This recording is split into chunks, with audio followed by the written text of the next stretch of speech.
Hello, everyone, and welcome again to another Teacher Joseph podcast. Today, I want to talk a little bit about pubs in the UK. Okay, so first of all, I just want to tell you that somebody somewhere has decided that beer has too much foam on the top. And in order to help the environment, a decision has been made to cut off a lot of foam on the top of the beer. Now, I'm not sure this is a manufacturing thing. I think the amount of foam is generated by the way in which bar staff pour the beer.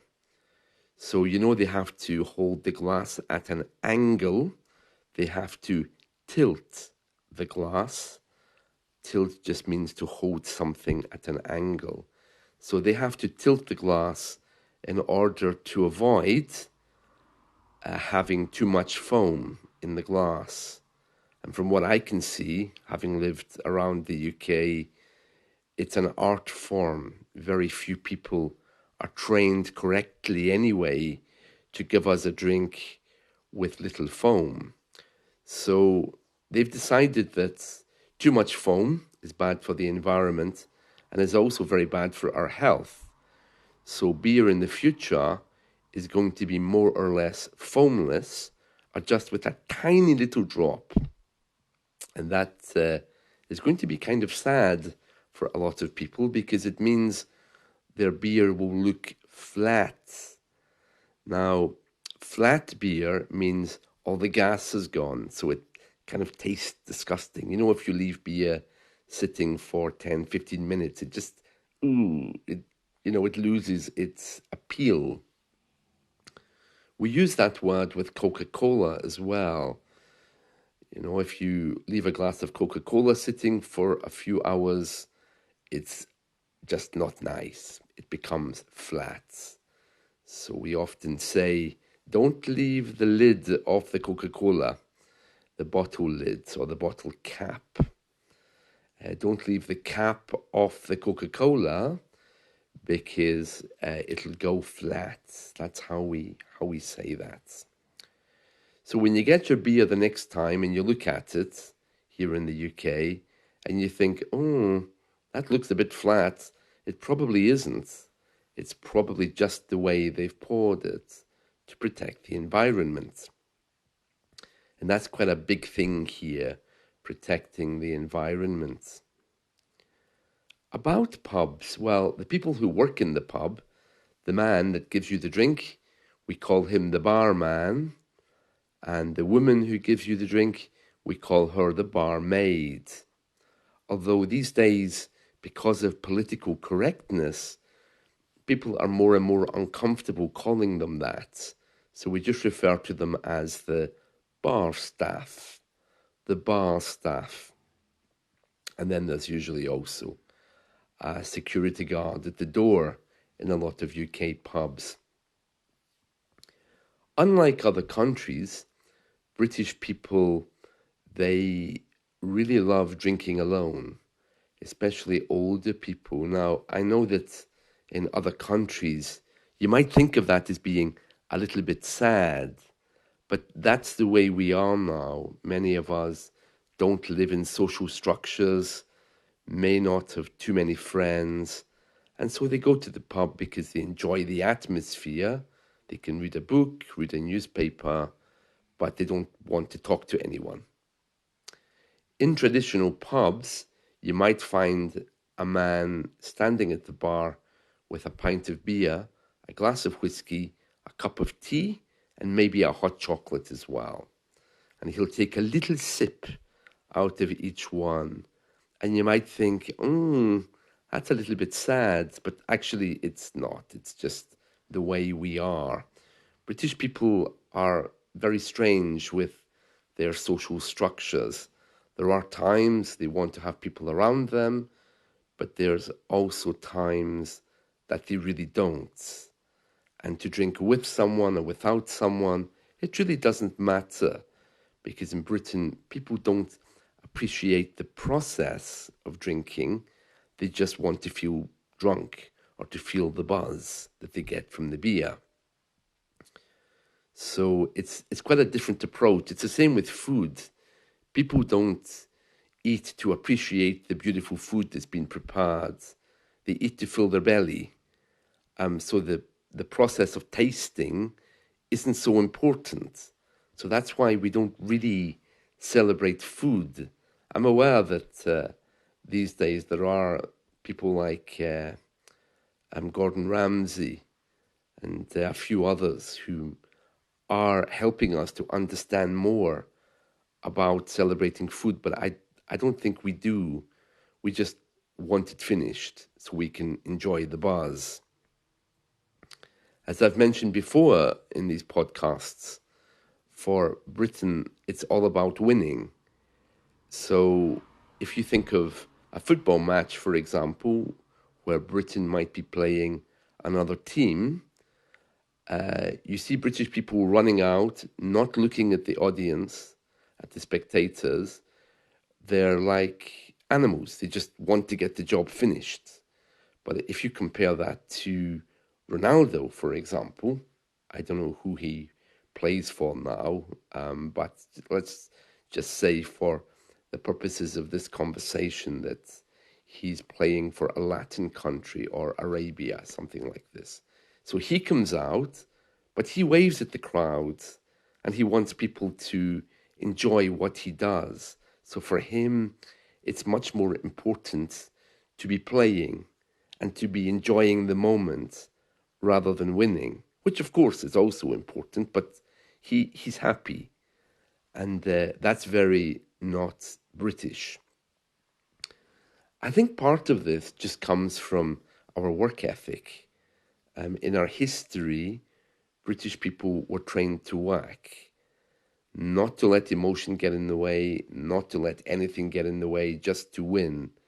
And that has its advantages, but unfortunately, I think it stopped us from enjoying life.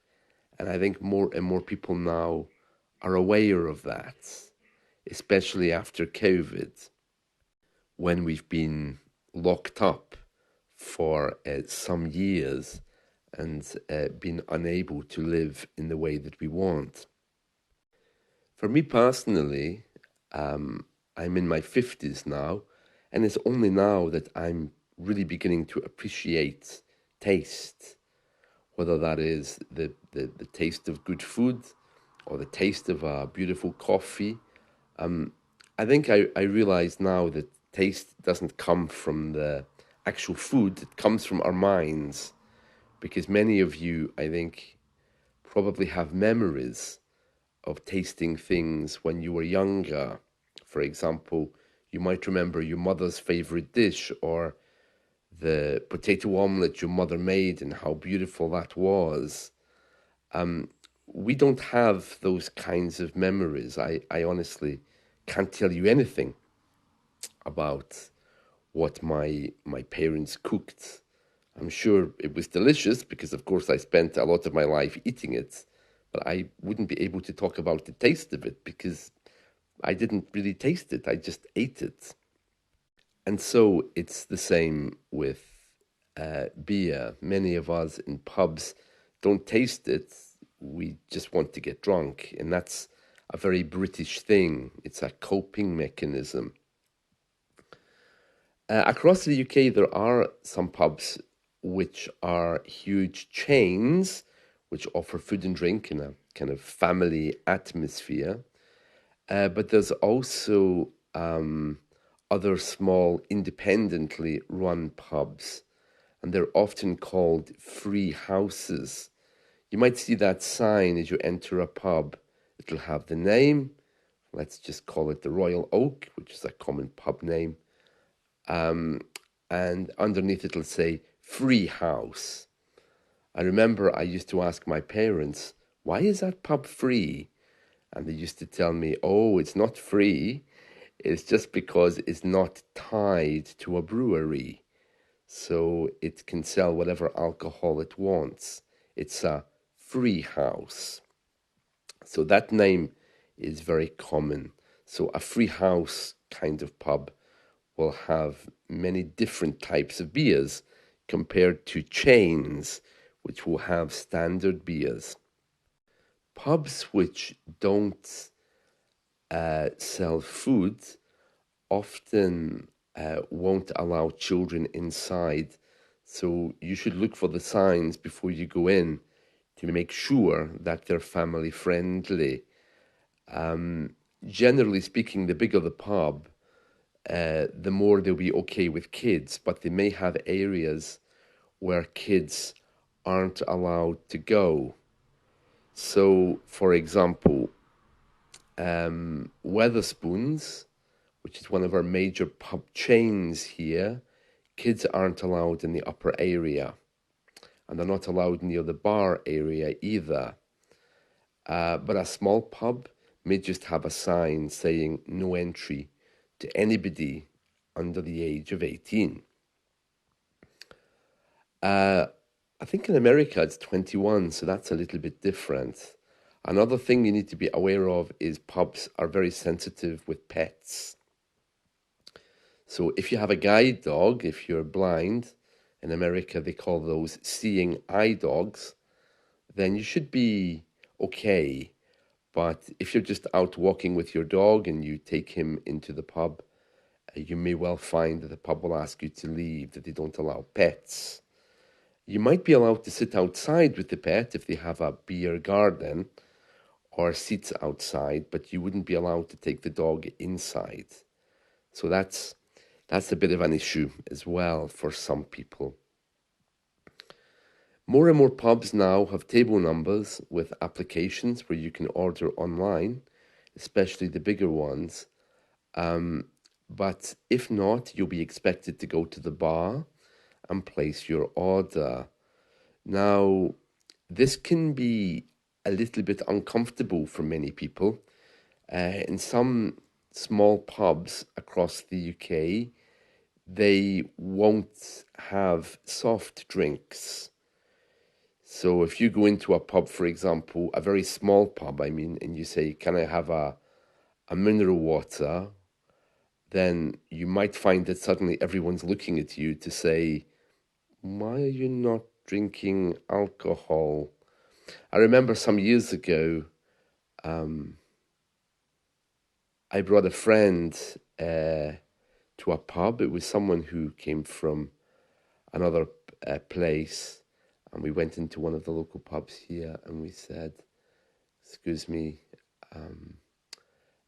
can I have a water, please?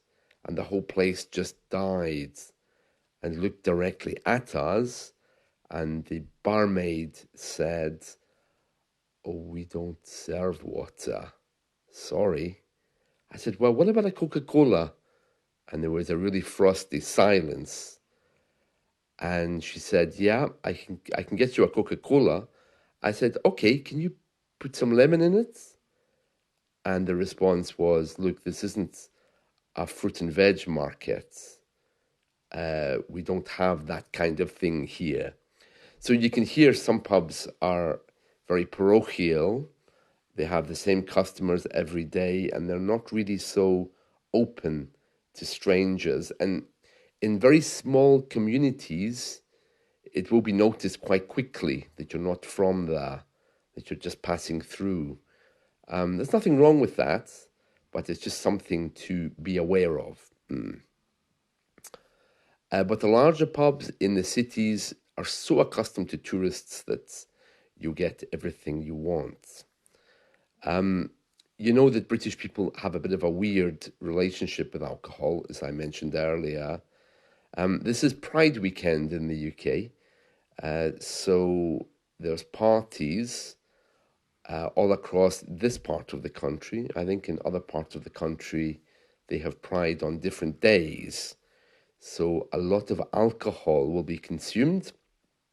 And apparently they're saying that the LGBTQ community as a group has a lot of issues with alcohol because it's their way of dealing with perhaps deeper issues that they haven't looked at in their lives.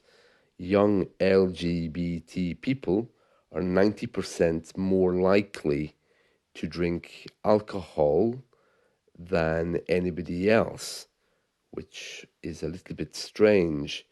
I'm not sure if anyone's actually dealing with that. I mean, it's very difficult because you can't just say, okay, LGBTQ people, you can't drink anymore. That would be very undemocratic. So it's about education and trying to let people know that the amount they drink isn't good for their bodies or their mental health. So yeah, I don't know how they'll deal with that. Apparently, 45% of LGBT individuals between the ages of 18 and 28 have reported consuming 5 or more drinks in one day. To be honest with you, it's rather sad that they're saying LGBT people do that and they're kind of ignoring the rest of the population, because I think people here really do have a problem with alcohol. Many people, but it's so much part of our culture that nobody stops to think about it. And in some areas of the UK, drinking is also tied into masculinity. It's about, I'm a man, I can drink, and I can hold my drink. And this kind of attitude is deadly. Thankfully, younger people now are beginning to understand more about it, but even for them, I think it's something which is passed on through the generations. It's very hard for them to avoid drinking, especially if they live in a small community. So, yeah, lots to think about there, lots to think about. But yeah, pubs are generally safe in the UK during the day. At night time, I'm not so sure. The smaller ones are in your own community, but big city pubs, you could easily, for example, get pickpocketed, have your wallet stolen, or maybe get into an argument or discussion that you would rather not be in if you were without alcohol. And that's it. So that's a little guide to some of the pubs in the UK. So my advice to you is enjoy yourself, but just be aware at all times of where you are and what you're doing. Again, don't be surprised if you find a number of people with what you might consider to be odd behaviors around you, because there's a lot of anxiety around drinking in bars in the northern part of the UK. Clearly, it's something which people are quite uptight about. You can see their faces as they approach the bar. You can see the kind of stress. Whereas in the south, around London, it's a perfectly lovely experience to go into a bar, order a drink, and relax. But there's other problems there, of course, in terms of who's around you, because there's a much more of a diverse group that you may not be comfortable with. Loud football supporters, maybe, or people of other ethnicities. So, yeah, again, you just have to be aware of where you are. That's it from me. I hope you've enjoyed this. Let's talk again soon. See you. Bye.